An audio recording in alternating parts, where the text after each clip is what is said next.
Okay, we are back at Echo and we will be reading chapter 19 and 20 today. But your questions are coming from the page that says part 2, chapters 20 through 21. And so we're going to look at really this time, how has Mrs. Sturbridge's behavior changed? That's one thing we're really going to see here. For most of the week, Mrs. Potter shuttled from the kitchen to Mrs. Sturbridge's room, taking her meals on trays and shushing everyone because the missus needed to rest. Mike dragged around his guilt. He still hadn't told anyone about his conversation with her. He wanted to apologize, but he couldn't see how or when. The nosegays Frankie left by her door withered, his drawings collected by her plate at the dining table. Mr. Howard came to visit, but Mrs. Sturbridge refused to see him. He half-heartedly played catch on the lawn with Frankie or sat on the porch and played checkers, letting the kid win every game. By Thursday, Mrs. Potter said that if the missus didn't perk up soon, she would call the doctor. Mike was so distraught, thinking she might have to go to the hospital, he told Mr. Howard everything. Mr. Howard only patted him on the shoulder and said Mike had given her the best medicine possible, but Mike hadn't a clue what that meant. Late that night, he finally heard talking coming from the library, and the voices sounded like Mrs. Sturbridge's and Mr. Howard's. The murmurings were low and somber, so he couldn't make out what they were saying. Had she come to a decision about him and Frankie? A knot in Mike's stomach tightened. The next evening, as Mike and Frankie readied for bed, there was a knock on the bedroom door. Mike opened it, expecting Mrs. Potter, and was surprised to find Mrs. Sturbridge. She wore a dressing gown with a shawl wrapped around her and looked weary-eyed. "Michael, a word with you, please." He stepped from the room and closed the door. Before she could say anything, he blurted, "Ma'am, about the other day, I'm sorry if I upset—" She held up a hand and shook her head. "You needn't apologize. I've thought about what you asked of me. I hadn't considered your and Franklin's circumstances. I see now." She frowned and fidgeted with the fringe on the edge of the shawl. "I've come to tell you that if this arrangement is what you really want, then I will agree to it. But I want you to know that no matter what happens with the band." The bedroom door swung open. Frankie stood before them looking hopeful. "Do you want a word with me, too?" Her eyes softened. "As a matter of fact, I wanted to thank you for all the lovely flowers and pictures." She caught Mike's eye and nodded. No matter what happens, she would still keep Frankie. He whispered, "Thank you." I want you to think about that. They were interrupted and she was going to say something. He thinks that it is going to be that she's still going to keep Frankie. But do you think she might have meant to say something else? But I want you to know that no matter what happens with the band, what do you think would come next? Saturday evening, Frankie rushed into the bedroom before dinner, his eyes wide. "Mrs. Potter says for us to come down to the library in 15 minutes. Mr. Howard is coming over for dinner, and guess what? She's feeling better and is going to eat with us in the dining room. Mrs. Potter says it's about time for things to change around here. Oh, and we need to spruce up. That means put on a clean shirt and comb our hair and look smart." Mike laughed and helped Frankie comb his hair. It seemed like things were looking up, and since his talk with Mrs. Sturbridge, he noticed other changes too. Yesterday, Mr. Potter hung a rope swing in the elm in the side yard. The shutters in the library had been pulled aside so that light flooded the room. One of Frankie's drawings had been pinned up in the kitchen, and this morning a piano tuner came. As Mike shepherded Frankie downstairs and into the library, he couldn't help but be happy to see the kid grinning ear to ear, knowing that he would be settled here. At the same time, he felt heavy-hearted at the prospect of being on his own without his little brother. Did he need Frankie as much as Frankie needed him? Mr. Howard rose from the sofa where he'd been sitting with Mrs. Sturbridge. She looked prettier and younger in a blue dress. "Boys, we're happy to see you," said Mr. Howard. She nodded. "Michael, Franklin, come in and sit down for a few minutes before we go into dinner." She motioned to the 2 chairs opposite the sofa.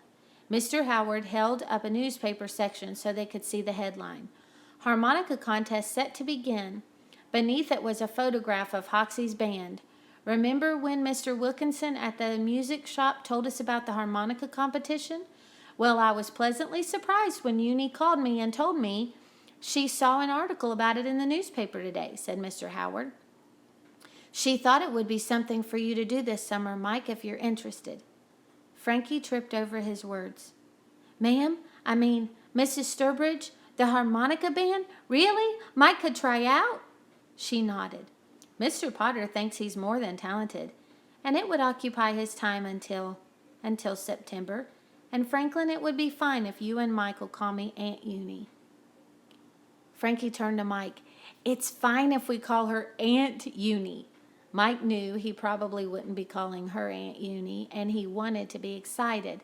The band sounded like a great adventure, but all he could think about were the words until September, when he'd be leaving. Mr. Howard held up the paper. Let's hear all about it. He cleared his throat and read. Since June, over 5,000 boys and girls have enrolled in harmonica classes and are prepared to show their prowess at a competition that will begin in various greater Philadelphia churches, neighborhood houses, and YMCAs. Over 5,000? Mike's jaw dropped. He'd never suspected there'd be so many. Frankie whistled at the number. Mr. Howard continued. The first round of competitions will be held on August 10th in front of a jury. Each student will perform one set piece and one optional piece. The jury will choose the semifinalist. Where would I try out? Asked Mike. Let's see, said Mr. Howard. There's a list here. It looks like the closest is the downtown YMCA. What happens after that? Mike leaned forward. Mr. Howard continued. A week later, the semifinalists will compete in the second round at the Baptist Temple. 20 will be chosen to compete in the private reception room of the mayor's offices at City Hall. The day after the finals, Albert Hoxie and his famous Philadelphia Harmonica Band, which has played for dignitaries such as Charles Lindbergh and the Queen of Romania, will perform in a community concert at said venue. The musical wizards never fail to entertain audiences of all ages. All finalists and their families will have preferred seating at this event. What's preferred seating? Asked Frankie. The best seats closest to the stage, said Mrs. Sturbridge. Mr. Howard began again.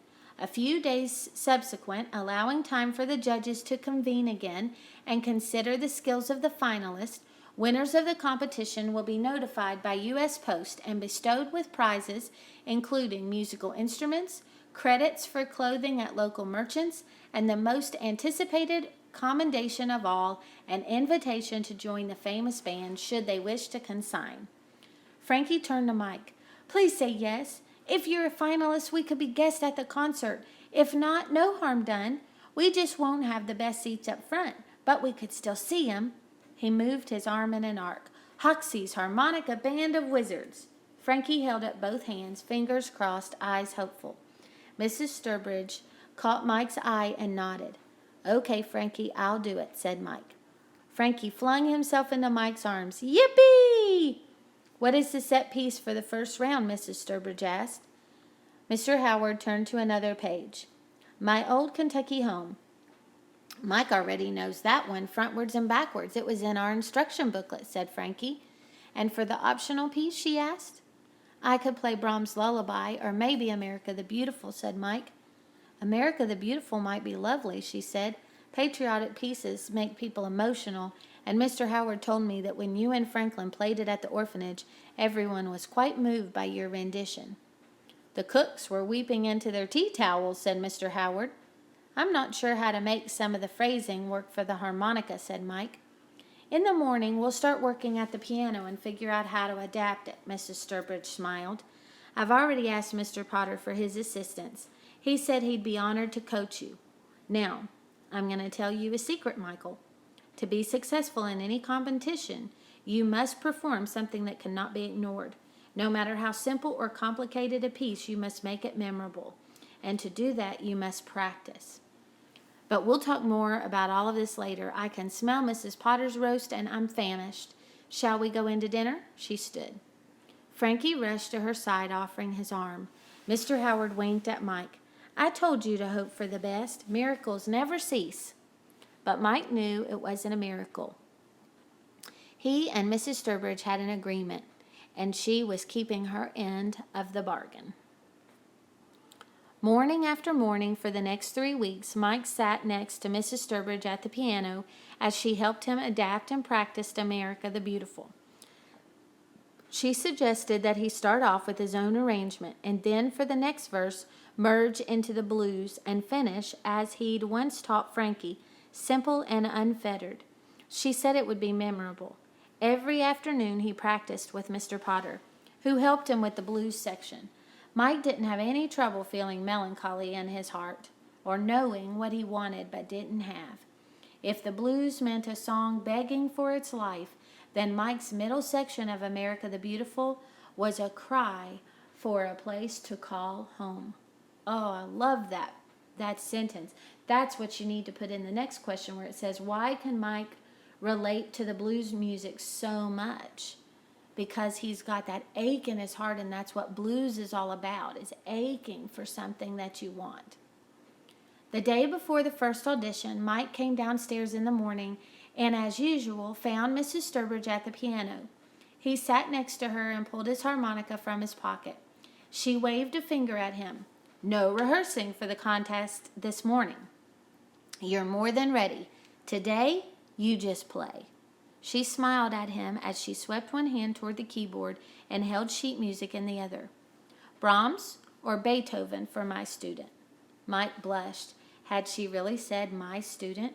He knew it didn't mean anything, but still. Beethoven, he said. She placed the music on the stand. Do you know Für Elise? He nodded. I played it for a recital once. I haven't practiced it in a while. I'm not good at the middle part. She patted his shoulder. Just start and stop as you wish. We'll play it together.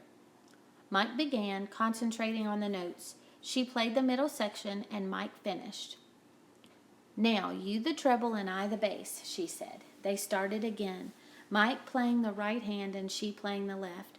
When they bungled it, she laughed. Bungled means messed up. And he did too, out loud.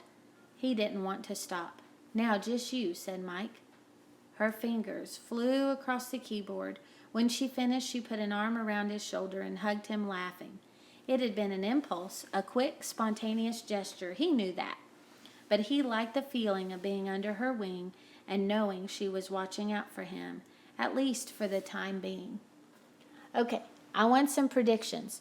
We only have a few chapters left in this section. Okay, so I want you to tell me, how do you think this section is going to end? Okay, now remember the next one ended, the last one that we read ended with a little bit of a cliffhanger too. So tell me what you think is going to happen. This is the day before the competition. Okay, give me your predictions in the comments below.